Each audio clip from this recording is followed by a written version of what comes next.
there is a big difference between taking responsibility for actions, behaviors, and things that happen, and hyper responsibility.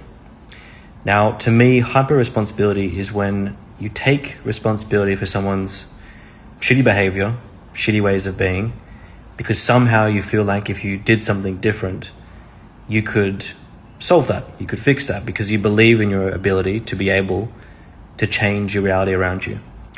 Now, the issue with hyper responsibility is that it leads to a pretty dark path, and that dark path is that you'll tolerate shitty behaviors and shitty ways of being because you believe deep down that somehow your behaviors and your actions could change that person.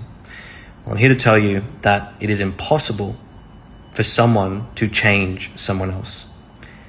And the difference here is that we aren't responsible for how someone else feels. Rather, we play a part in how someone else feels. So what's the difference between this? Being responsible for how someone else feels means that how they feel is because almost exclusively, because of you and the actions you've taken. Whereas being a part of how someone else feels is the distinction that you played a role in how they feel. And you're not the determining factor, you're just one part of it. So it's really important here to notice when someone, and taking responsibility, having high levels of accountability is super, super key for taking control of one's life. But just be careful when it turns into hyper responsibility, where you make yourself the problem of someone else's shitty behavior.